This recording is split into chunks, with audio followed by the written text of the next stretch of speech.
Excellent. Well, joining me on the Godcast today is perhaps a man who needs little introduction. Like me, he is a devotee, maybe not to the Lord, but actually to Burnley Football Club, where we are both keen Clarets fans. And I know prior to lockdown, Alastair was a regular visitor to our beloved Turf Moor. Many of you will know that Alastair is a British author. He's a journalist, a broadcaster, consultant, strategist, and mental health campaigner. And he worked as Tony Blair's spokesman and campaign director, and then as Downing Street press secretary. This year, I understand that Alastair published his 16th book, which is some going. And Alastair, it's a real pleasure to welcome you to the Godcast. How are you today? I'm all right. So I can say that I still don't do God, but I do the Godcast. Well, that should be my opening line, really, shouldn't it? You know, yeah. A man who doesn't do God. I'm having a very godly week, because I had a chat with the Archbishop earlier this week. Of Canterbury? Yeah. Right, okay. That? Can you tell us what that was about, or is that all top secret? Not really. We just occasionally chat about this, that, and the other. He's actually quite keen on the mental health agenda as well. Yeah. So I think he's got this thought that one day I'll see the light and I'll join you. Well, you never know. We live in hope. As my sister says, my sister's a very big believer, and she always says, "Well, you may not do God, but God does you." Yes. Yeah. Well, I never thought I'd be a priest, so there we go. Was church part of life growing up as a boy? Were you in the choir or Sunday school, or just not anything? My mum and dad went to church pretty much every week. They were Scottish Presbyterians. And we grew up in Keighley, and we used to go to church in Bradford. And then when we moved to Leicester when I was about 11, then they found another Scottish Presbyterian church to go to there. So, but my mum was somebody who loved singing, and I think she'd admit that she went to church as much to sing hymns as she did for anything else. But Sunday was very much part of our kind of weekly ritual, yeah. And was it a fond memory, or was it just utterly boring for you? I didn't mind it. I quite liked, the sort of felt like it was part of the rhythm of the week. Yeah. Saturday was Burnley and Sunday was church. And but I think I was quite young when I started to think I'm not quite sure about this. I think one of my first. Two of my first big arguments with my mum. One was about the monarchy, when I couldn't understand why we were all meant to sit around and listen to the Queen talk on Christmas Day. I was about 7 when I had that one, and I remember as well sort of giving a real grilling about why I should believe in God just because she told me to. So, did you? I'll come back to politics in a minute, but as we're on the subject, because it's well publicised that Tony Blair is quite a devout Christian and part of the Roman Catholic Church. Did you have those kind of conversations? I mean, I understand that there's quite a lot of Christians within Westminster, and it seems that people just don't do God in the political setting, unlike in America, where it's kind of almost accepted. Well, it's not just accepted; it's kind of compulsory. Yeah.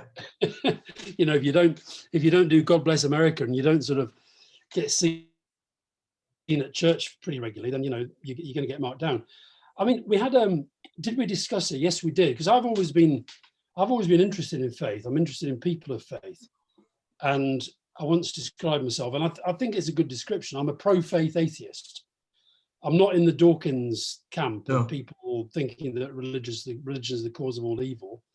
I think that, I saw with my brother when he was dying, I see with my sister now, I think that faith, can really give people something which maybe I don't have.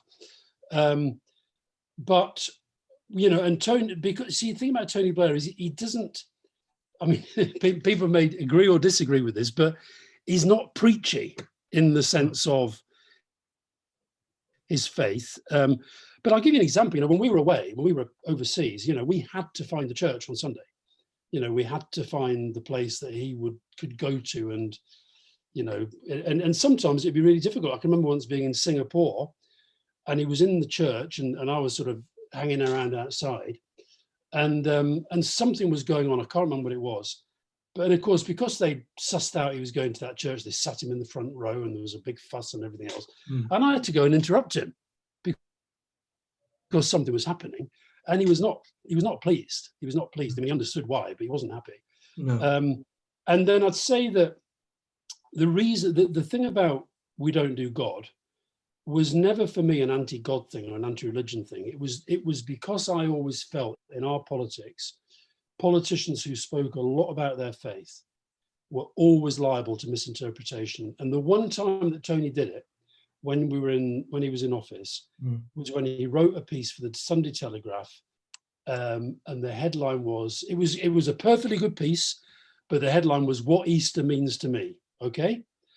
And I said to him when he was doing it, I said, look, it's a very good piece and very interesting, and I'm sure a lot of people will be interested in it, but I promise you, by tomorrow, the Conservatives will be saying, you are saying that to be godly, you have to be Labour.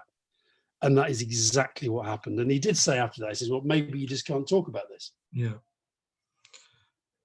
To me, that's a sadness. For you, it may not be, but no, but I think now, I think maybe now it's less black and white than it was. Because I think partly actually because, but see, Tim Farron, I think it was held against him because of the way that his particular faith, which has very strong views on, for example, homosexuality, I think that sat very ill with him being the leader of the Liberal Democrats, and I think therefore became a political problem for him. I think with other people, I guess it's the thing about, you just have to be careful in politics that you make assumptions about people. So, we make assumptions that everybody's kind of brought up in, if they're white and if they look a bit like us, we make assumptions that they're sort of brought up in some sort of Christian faith, and we might be very, very wrong. And I think you've just got to be a little bit careful in politics. But, I can see why you would find it sad. And I can also see why you would wish that there were more people of faith who were in politics in senior positions and felt perfectly comfortable talking about it. Yeah. We'll come back to that in a few minutes, Alastair, if we can. I just want to touch on the Burnley connection, and I don't know if you've just because obviously all Burnley fans know that Alastair Campbell's a Claret, but I was wondering how the link started, and was it your parents? Was it just coming over from Keith? Because I know there's quite a lot of Burnley fans over that way, aren't there? There are, and there were even more back then. So I was born in 1957. So when I first got into football, my dad was Scottish, hence the Presbyterian Church, and he was from the Hebrides. He didn't, there isn't a professional football team in the island where he came from. So he kind of supported Partick Thistle because that was the team when he went to university in Glasgow. Right. Didn't really have an English team. We were growing up in Keighley, sort of within a reasonable drive. You had Leeds, Bradford, Huddersfield, Halifax, Burnley, Blackburn, a lot of clubs you could go to. When I was 4, Burnley were reigning league champions.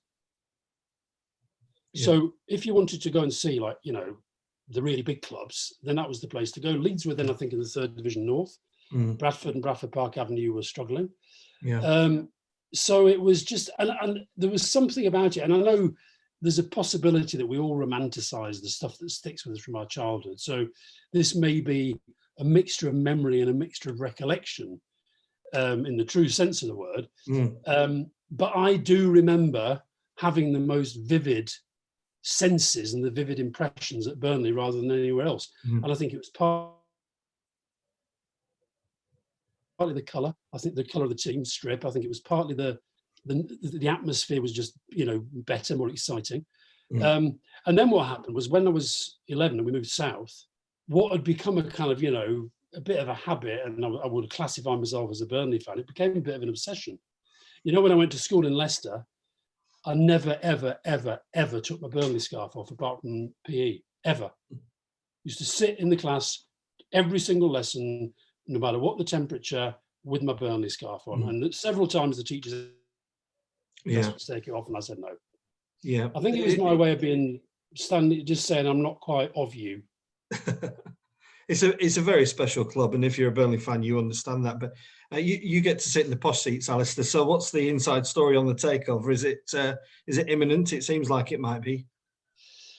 I think so. And I think in an ideal world, I think one of the best things about Burnley has been that it's kind of been owned by people who, even if they're not all from Burnley, they can definitely identify as Burnley fans. But I think you do get the sense that kind of, the way things have been, that something has to give.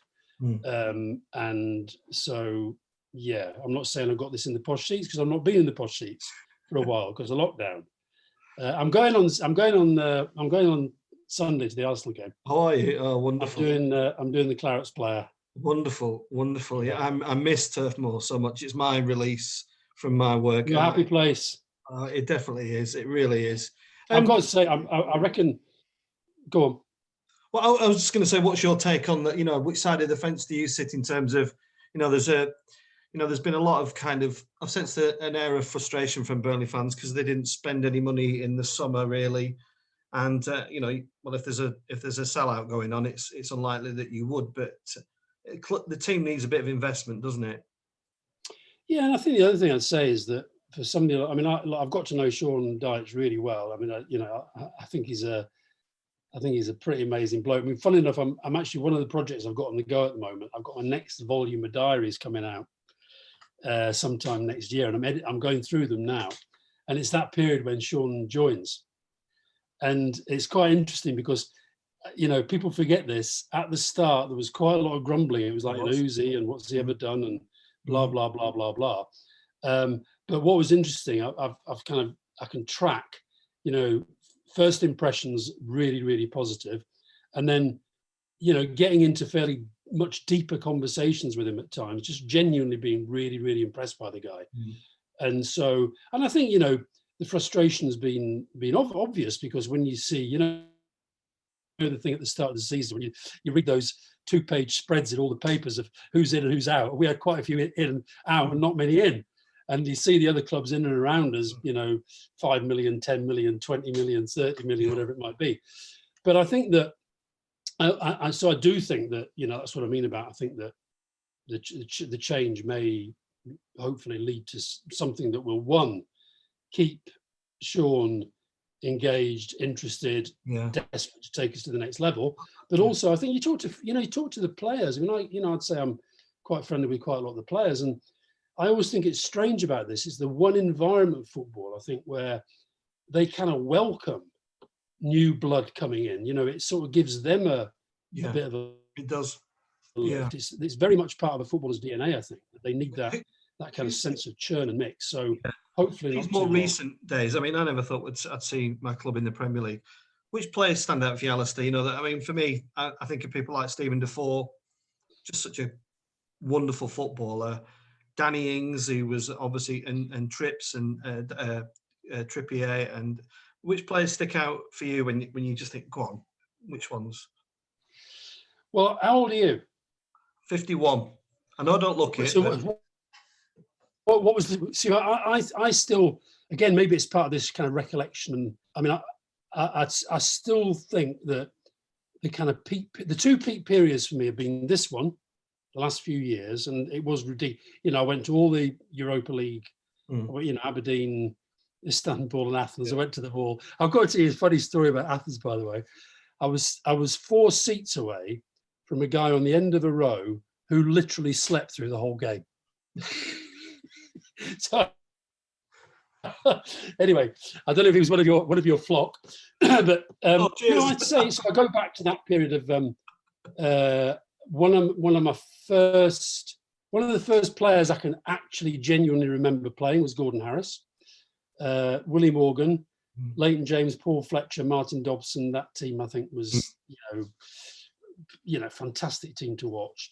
And then I think more recently, I'm maybe, you've gone for some of the glamour players. I love Ashley Westwood. I love Ashley Barnes. I love, you mentioned, Stephen Caldwell, I thought was, he was my kind of, Michael Duff, another one. I like the ones that were kind of, tough and robust and strong, and you kind of knew what you were going to get out of them.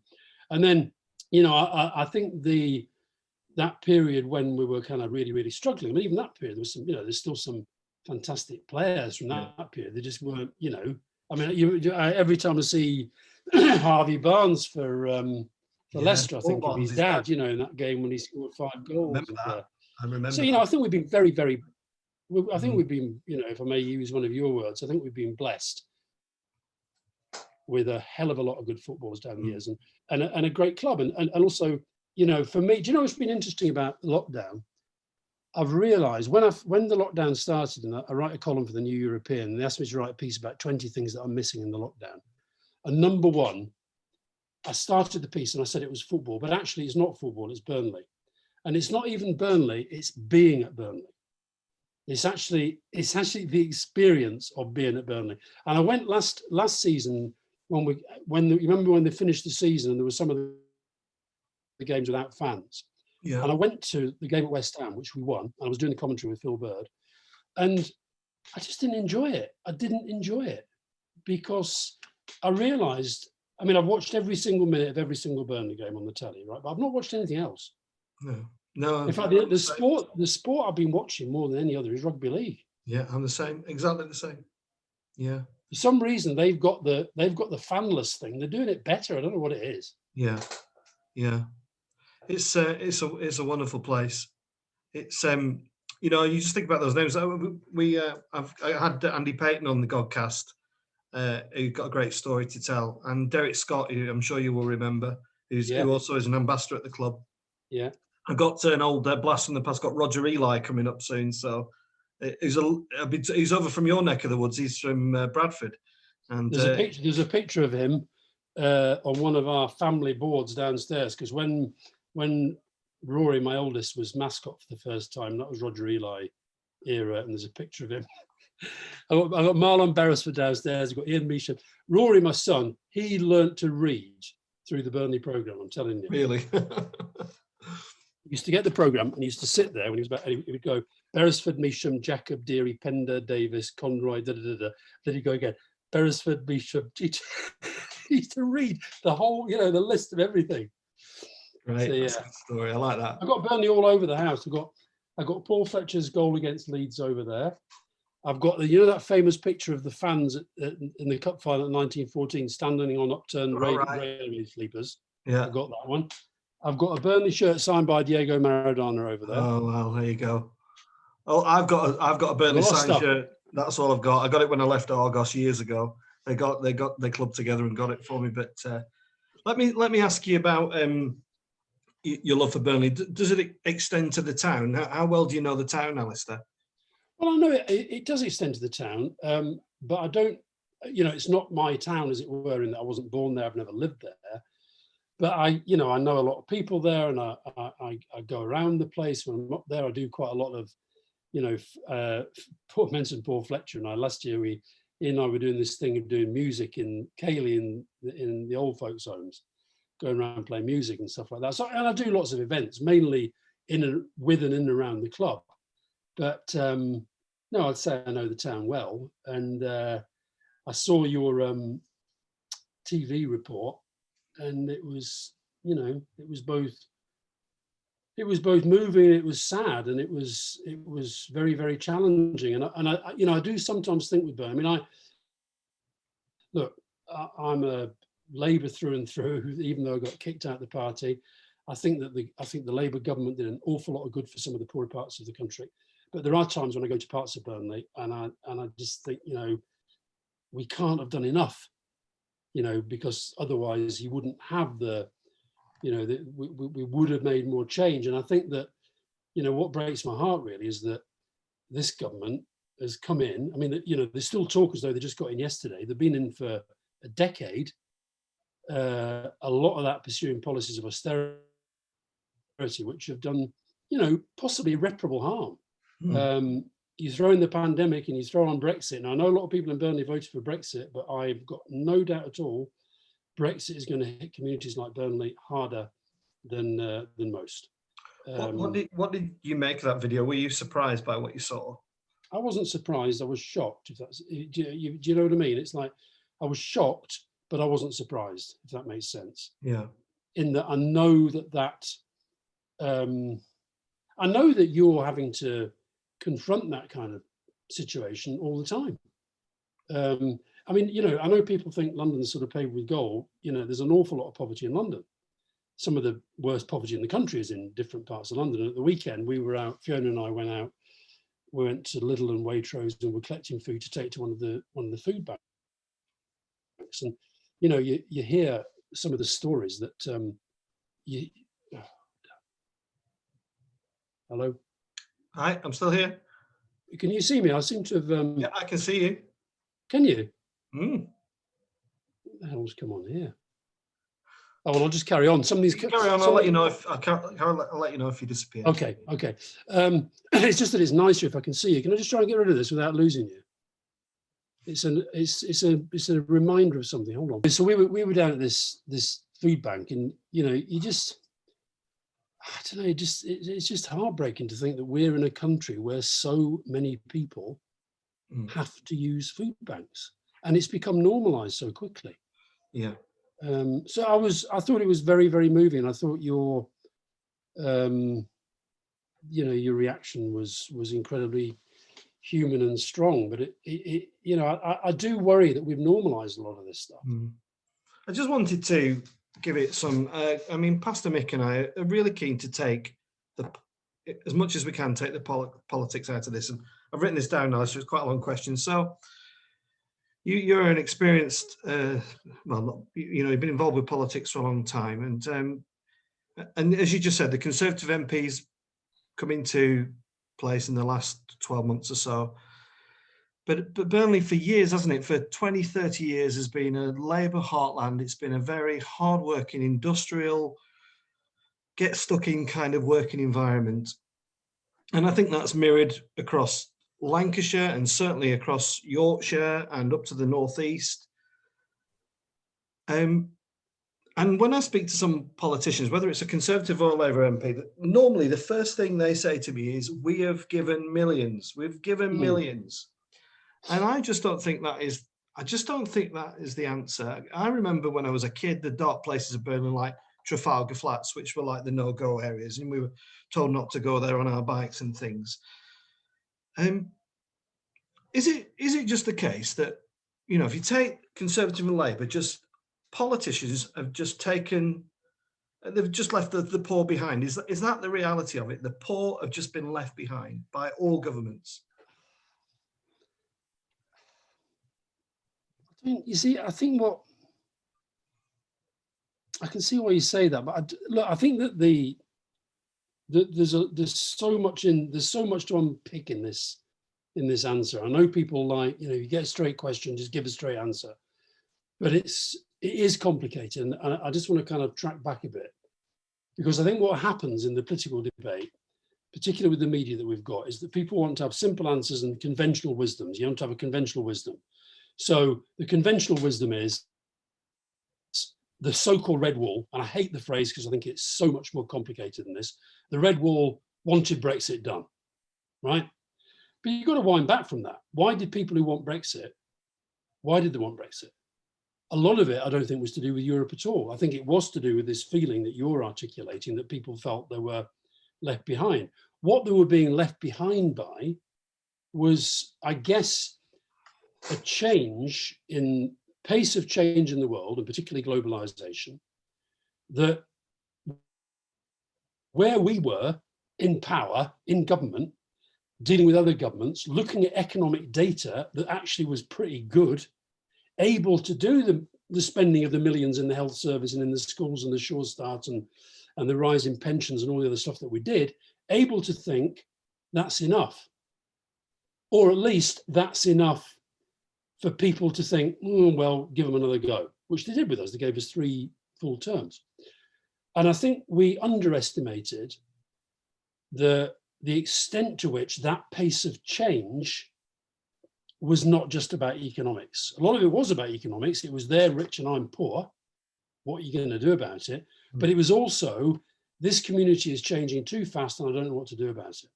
And I don't feel there's anybody there that's kind of helping me to change it. And so I think that we saw the same in America with Trump. I mean, Trump, I think, was a product of the same kind of feeling. And it's incredible that he managed to put himself as the kind of the answer to that, given, you know, who he is and what his background is. So I guess that's a long-winded way of saying that I think it is complicated, but I think it's about a sense that there's something a lot better going on over there, and they're part of it and we're not. And, you know, I just think that, but it really, really saddens me that somewhere like, you know, Burnley, Keighley, are prepared to put the trust in politicians that I just do not think are the answer. I mean, Boris Johnson's Tory party, I just think will be a disaster. And this stuff about levelling up, I mean, it's a fine, fancy phrase. What are you going to do? Just one thing that has been absolutely mind-blowing in this, since my phone and Mick's phone and emails have just been incredible from all over the world. And people have donated incredible amounts of money, which will enable us to do wonderful things. And I'm really humble, and I'm choked up by that. But,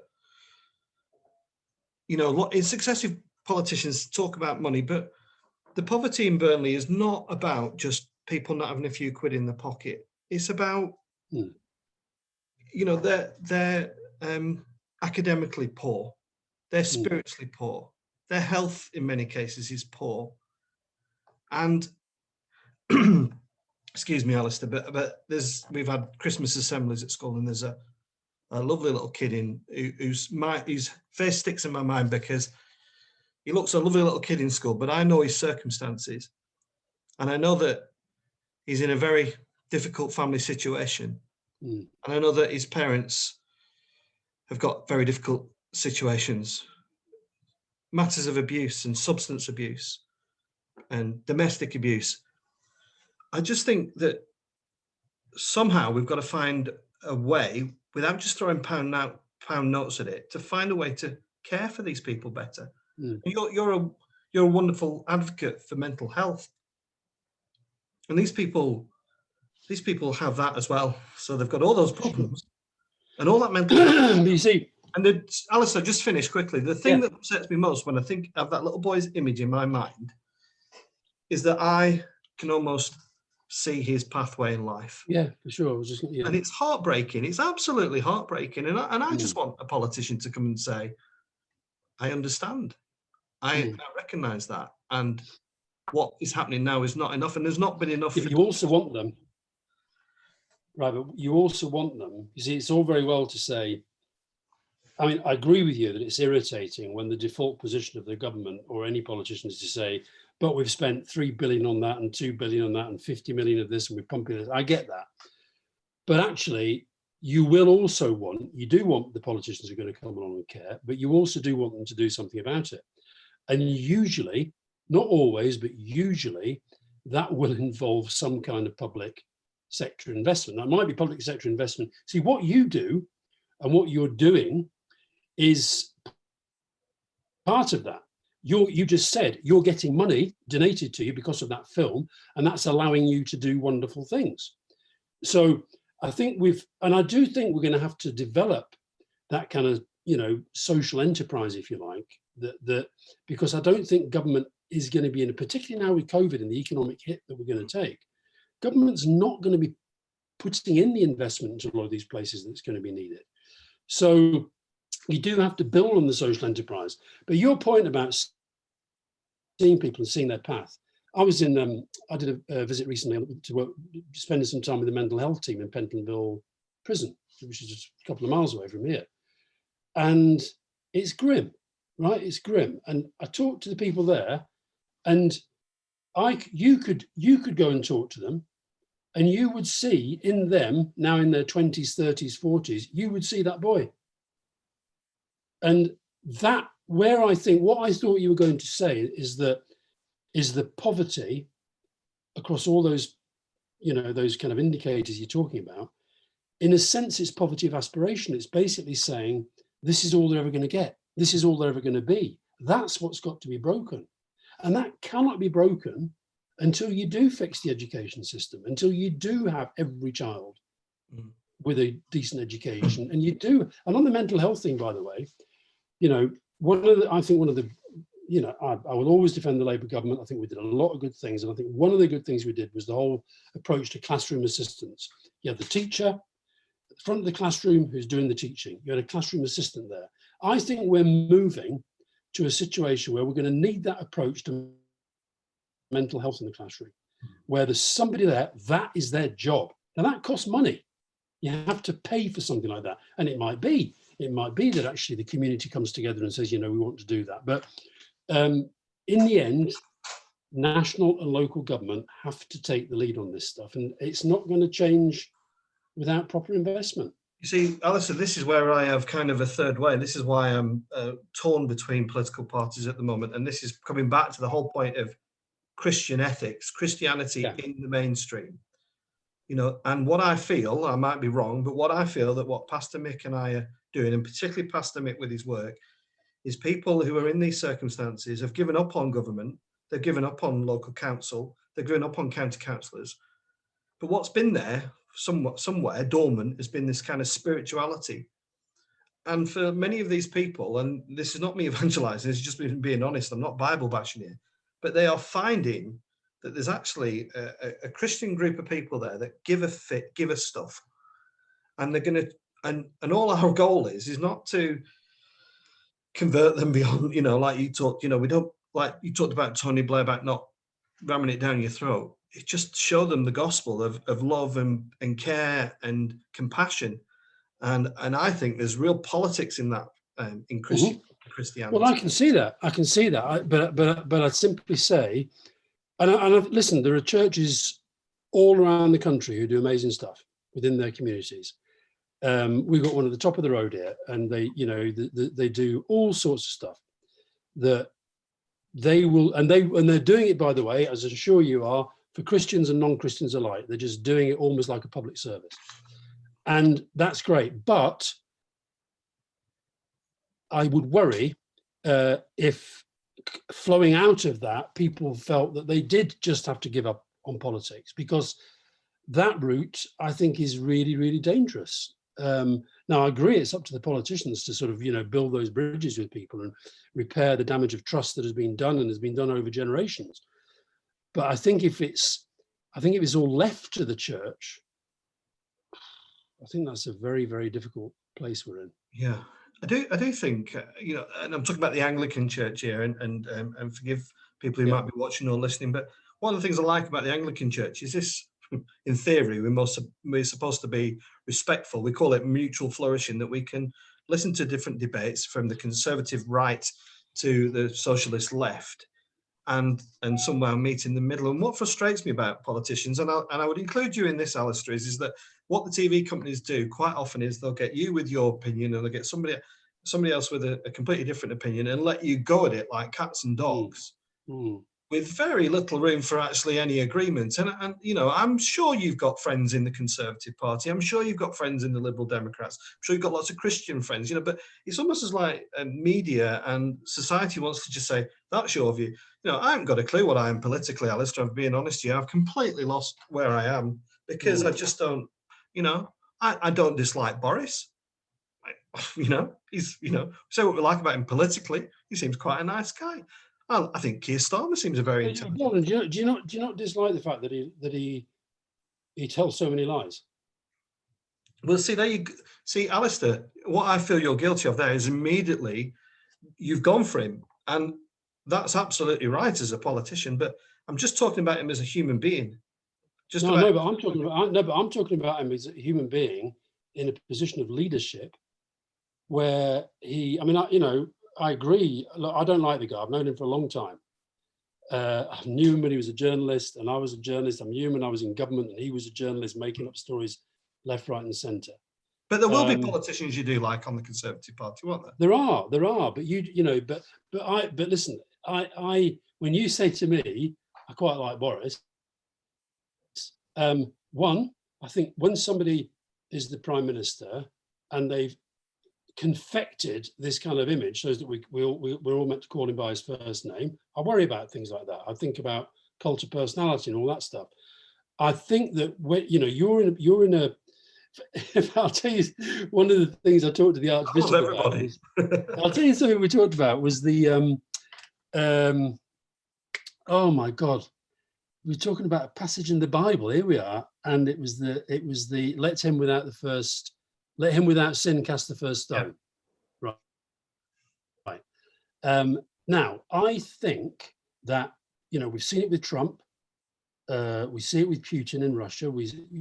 I think it's dangerous that we appear to be having as our leaders people who really don't care whether what they're saying is true.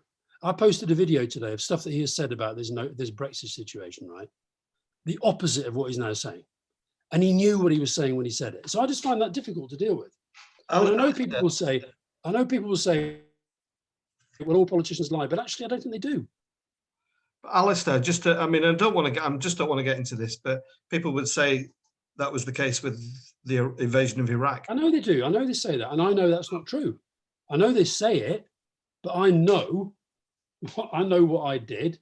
I know that I've been put through the mill in 6 different inquiries on it, and I know that none of those inquiries accuse me of lying. And I know people like to say Tony Blair and all that, and that I think is part. But do you not think I should? Probably you're rightly alluding to, where you have an enemy, just hit them. But surely I can say I don't agree with his politics, but I like him. You know, it's like saying, yeah. You know, and I do, and I think he's a character. I think he's a character. He's great. He's great for the political arena because he creates. Neil Warnock's a character. I don't want him to be Prime Minister. No, or a Burnley manager.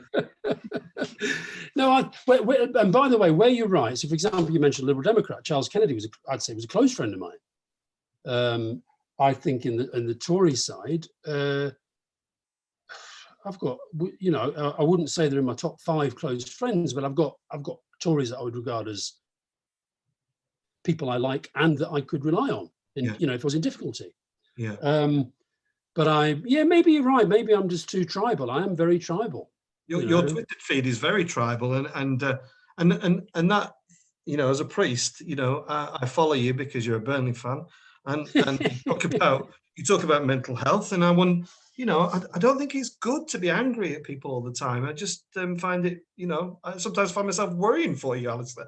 And listen, that's very kind of you, and I appreciate that. Was my sister always says to me, "You're in my prayers."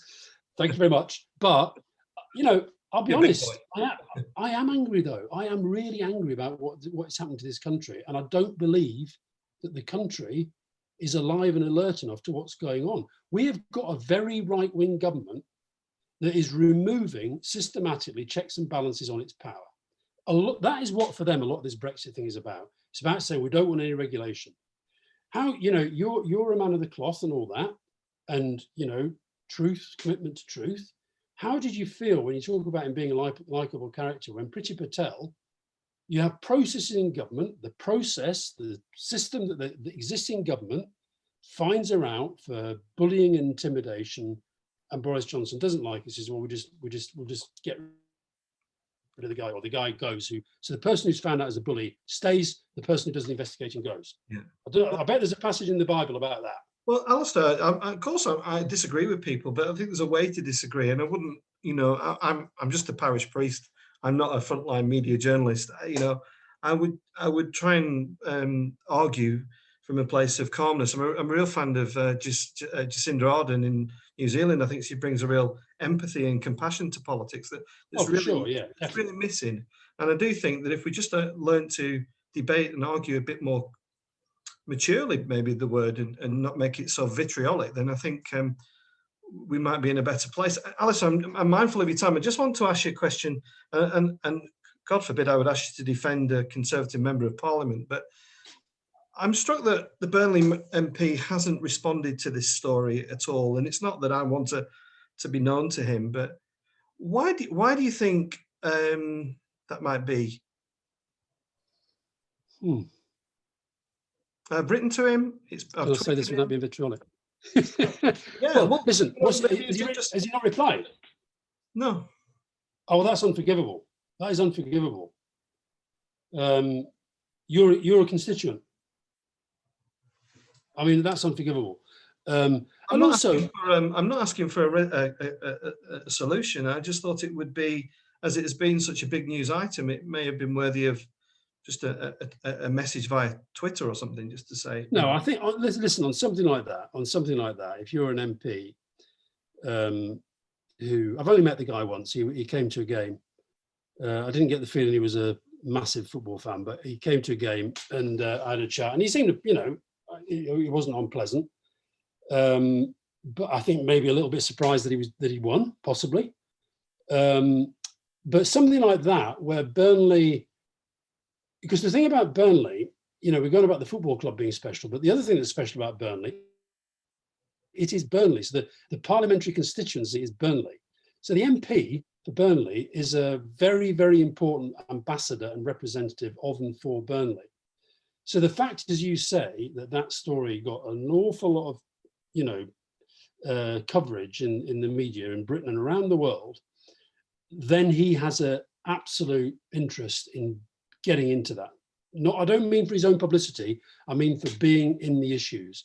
And I think that, look, anybody who writes to an MP should get a reply, end of, if they're a constituent. And for something like that, and I think particularly for somebody like you who's at the front line with a lot of this stuff that's going on, then he's got to be involved. So I just think that's bad. I think it's bad. I think it's bad politics. Okay, thank you. Alastair, your time is up. You've got other things, but I've really enjoyed. No, I'm fine. You can keep going for it. I'm looking at the thing. I've got about another 8 minutes. If you want to, you're more than welcome. Yeah, I just okay. So we carry on that theme there.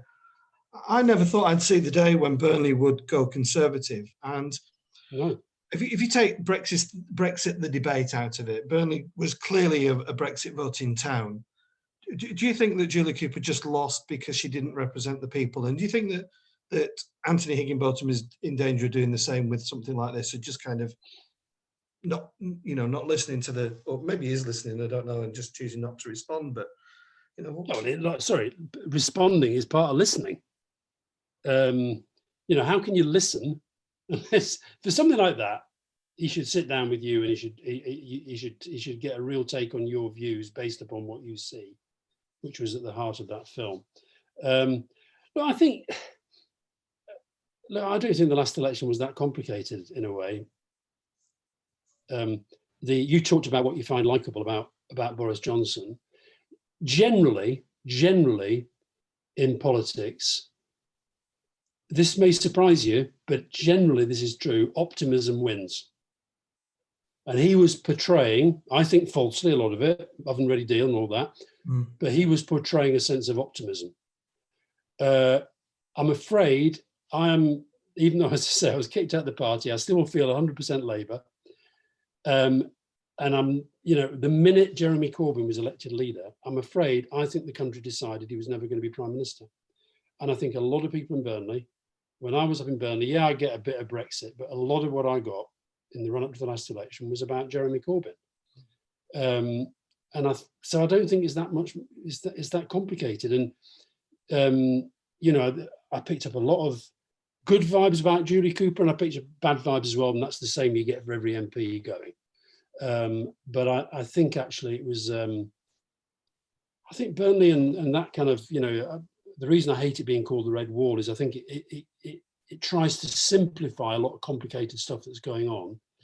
But I think if I'm trying to simplify it, it's basically that when push came to shove, people were sick to death of hearing about Brexit. They wanted it done, so they got a message: we're going to get Brexit done, even though we're not in the way maybe that they thought. And secondly, they saw Johnson against Corbyn, positive against negative. Maybe could see him in Prime Minister, definitely couldn't. I don't think it's much more complicated than that. No, fair enough. I just want to ask quickly about another subject. It's completely different, but I was fortunate to go to the Holy Land this year in January before lockdown, and my heart broke for that place. And obviously Tony Blair's got a very keen interest in the Middle East. Do you see a resolution in sight for Palestine and Israel, or have we got years of this ahead of us, do you think?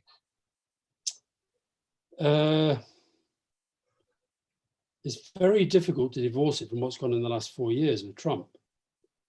I think it's possible. I think it's possible because I actually think the framework has been there for a long time.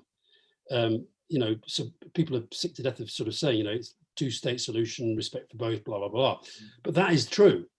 And there was definitely a time, not that long ago, when you might have asked me, somebody in your position might have asked me the very exact same question about Northern Ireland. Yeah, absolutely. And the framework was there.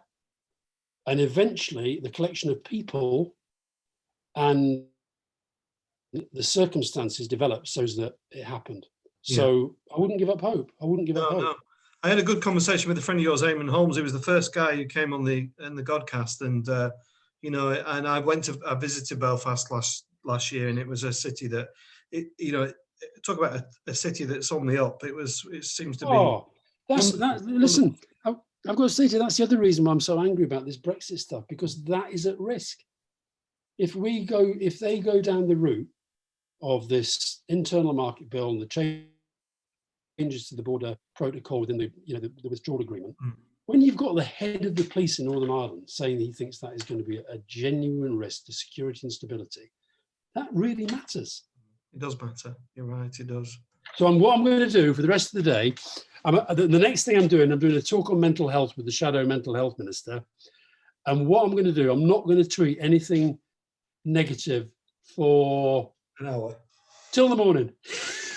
And just tweet something nice and start it with something good, something nice. Okay. So when will you put this out? I'm going to put it out on Friday. I've got Ella Whelan going out tomorrow, who I really enjoyed talking to, and very more than me. Well, you're all right, but you're Burnley fan. You're right. It's been a happy time.